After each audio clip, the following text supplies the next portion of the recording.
Buenas noches, mis queridos antipeje. AMLO, un gran discurso como candidato, pero ahora una muy pobre realidad es la que nos demuestra. Habláramos de Napoleón Gómez Urrutia, de Deschamps en Pemex y ahora del Bester Gordillo. Los grandes líderes sindicales que han hecho que los monopolios estatales estén en la bancarrota, o en su dado caso, con el Bester Gordillo, ha hecho que la educación en el país sea una de las peores, de acuerdo a la prueba de PISA. Creo que estamos un poquito arriba de Argentina y Perú. Pues parece ser que ahora se van acoplando todos estos líderes sindicales alrededor de un nuevo jefe priista, como en los viejos tiempos, como lo fue López Portillo, como lo fue Echeverría, como lo fue Carlos Salinas de Gortari, el ídolo de Andrés Manuel López Obrador, como lo fue, y ya en menor medida, Cedillo. Esto de el acoplamiento de estas grandes cúpulas mexicanas en, ante un solo hombre, ante un solo partido, pues es lo que vivimos la mayoría de los mexicanos que tenemos arriba de 35 años. Ya lo habíamos vivido, así que no nos extraña. Lo que a los que les va a extrañar y a los que se les va a hacer nuevo, pues va a ser a los jóvenes, ¿no? A estos jóvenes que, pues la verdad no habían vivido tanto poder en un solo hombre. Esto ya es algo nuevo para ellos. Y quisiera leerles un artículo de Alemán, de La Otra Opinión, en el cual yo creo que se expresa claramente lo que ha sido Andrés Manuel a partir de las elecciones, de que ganó las elecciones hasta el momento. Este miércoles por la tarde, Andrés Manuel López Obrador recibió la constancia que lo acredita como presidente electo de los Estados Unidos mexicanos. Posteriormente, ante los magistrados del Tribunal Electoral, López Obrador pronunció el que pasará a la historia como su primer discurso en calidad de presidente electo. Un discurso impecable en el que calificó como ejemplar la jornada del 1 de julio y reconoció acertadamente que los mexicanos están hartos del influyentismo, la deshonestidad, la ineficiencia, la corrupción y la impunidad. El problema que yo veo aquí en este asunto es que hasta el momento el influyentismo lo veo en la campaña y lo veo en los próximos 6 años de Andrés Manuel. La deshonestidad, pues es algo que ha seguido a Andrés Manuel desde El Señor de las Ligas, Ponce en Las Vegas, Eva Cadena. Entonces, la deshonestidad tampoco es una cualidad de Andrés Manuel. La ineficiencia, si uno se pone a ver cómo manejó la Ciudad de México, pues se darán cuenta de que ni ha sido el mejor jefe de gobierno y tampoco dejó la ciudad en muy buenos términos.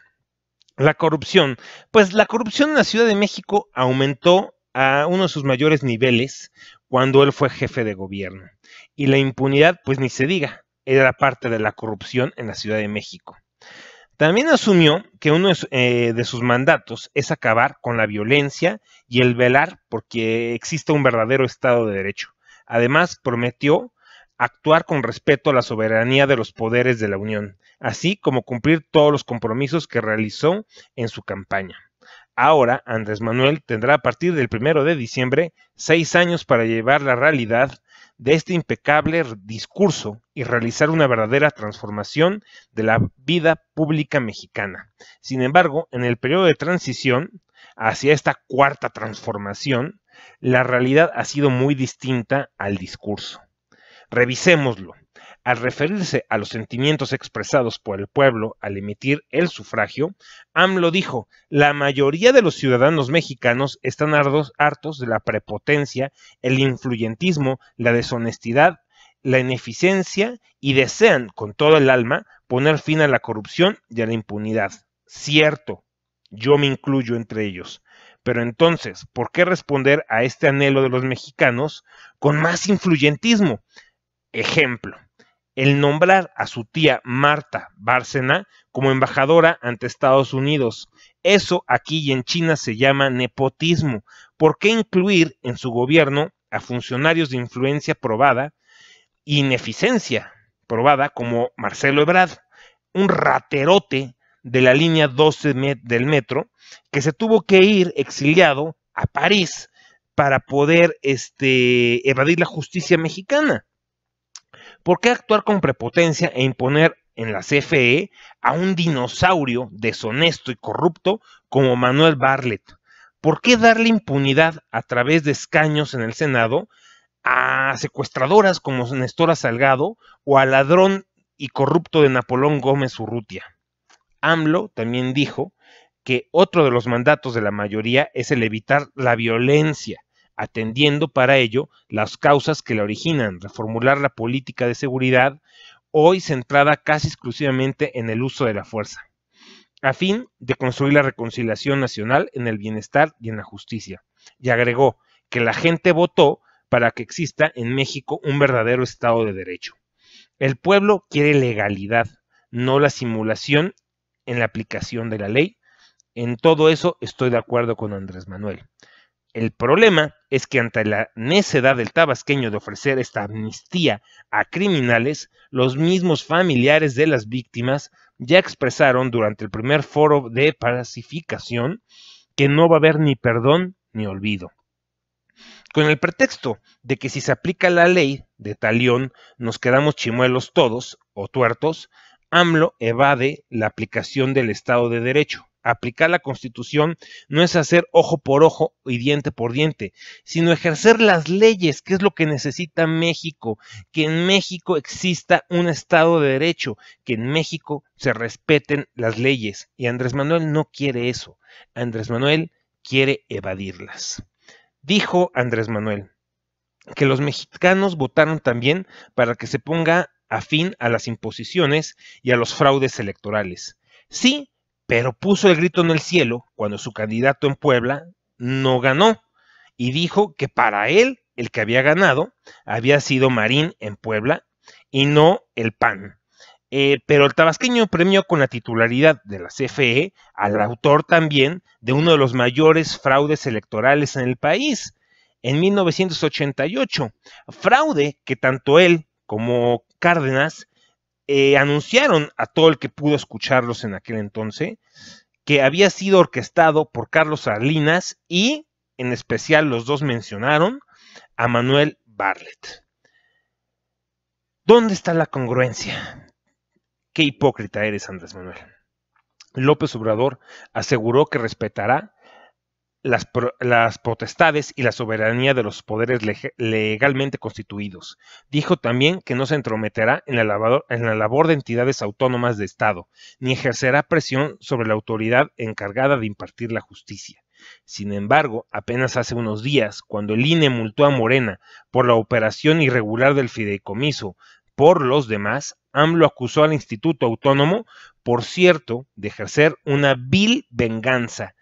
¿Venganza contra quién, Andrés Manuel? ¿Contra los ganadores? Si ese mismo instituto autónomo es el que te está dando la victoria. Y no hay que olvidar que en reiteradas ocasiones ha acusado a los magistrados y a los ministerios de estar maiceados. Con esos antecedentes, ¿se puede confiar en que el próximo presidente respetará el poder judicial? Yo creo que no. AMLO cerró su discurso prometiendo cumplir todos los compromisos de campaña, pero hoy, gracias a su futuro secretario de Hacienda, sabemos que no congelará el precio de la gasolina. Gracias a su futura secretaria de Energía, sabemos que no cancelará la reforma energética. Gracias a su futuro secretario de Educación, sabemos que los cambios a la reforma educativa solo serán cosméticos, es decir, muy pequeños. Gracias a su futuro secretario de Comunicaciones y Transportes, sabemos que la construcción del aeropuerto no irá a consulta popular y que todo indica que el proyecto seguirá. Y esas son algunas de las mentiras que se le han caído a Andrés Manuel durante este pequeño trayecto. Sí, el de AMLO fue un gran discurso en las elecciones, pero está muy lejos de la realidad. Y de pilón, otra joya del discurso de Andrés Manuel es la siguiente frase: El pueblo ha conquistado con energía y dignidad su derecho indiscutible e indiscutido de regir sus propios destinos y de elegir a su propio gobierno. Ojo, en una democracia representativa como la mexicana, el pueblo no es gobierno. ¿O será que AMLO se asume como el intérprete único de la voluntad del pueblo? ¿Será que lo que quiso decir es yo soy el pueblo y el pueblo es yo? Todo puede suceder con Andrés Manuel, no lo sabemos todavía. Y el pilón del día de hoy, Elba Ester, la aliada del PRI, maestra incómoda, ha sido liberada. A casi 5 años de estar en prisión, la maestra recuperó su libertad luego de que un tribunal federal canceló el proceso penal en su contra. Durante años, Elba Ester Gordillo Morales fue una de las mujeres más poderosas de México. Y lo sigue siendo, no solo por ocupar la dirigencia de un sindicato como el de maestros, sino por ser militante del PRI. Sin embargo, durante los últimos 5 años, el poder de la maestra no la libró de estar en la cárcel, acusada por operaciones con recursos de procedencia ilícita y desvíos millonarios. ¿Pero quién es Elba Ester Gordillo? Aquí te lo voy a decir. Elba Ester Gordillo Morales nació el 6 de febrero en 1945 en Comitán, Chiapas. Pese a que nunca se graduó como maestra, fue reconocida como tal por su experiencia en la docencia, ya que empezó a dar clases desde los 15 años en Chiapas. En 1960 se unió al Sindicato Nacional de Trabajadores de la Educación. Su carrera política inició en la década de 1970 cuando se afilió al PRI. Tras una serie de disputas internas con Roberto Madrazo, fue expulsada del PRI en 2006. Posteriormente, apadrinó la fundación del partido Nueva Alianza, a tal grado que una de sus 2 hijas, Mónica Arriola, quien murió en el 2016, fue diputada del PANAL. Gordillo fue detenida por elementos de la PGR en el 2013 en el aeropuerto de Toluca y trasladada al penal de Santa Marta Catitla en la Ciudad de México, acusada de operaciones con recursos de procedencia ilícita y desvíos millonarios desde las arcas del sindicato.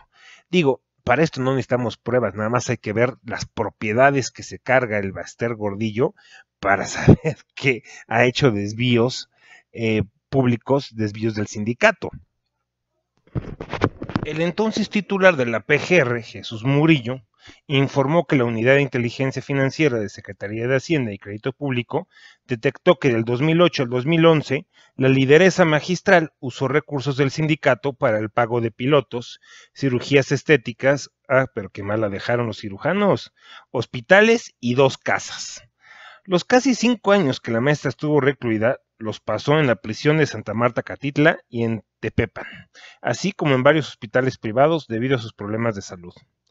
De acuerdo con la defensa de la maestra, esta padece de hipertensión arterial, insuficiencia renal del único riñón que posee, hepatitis C, aneurismas seculares en ambas arterias cerebrales y la descalificación en la cadera. Descalcificación, perdón.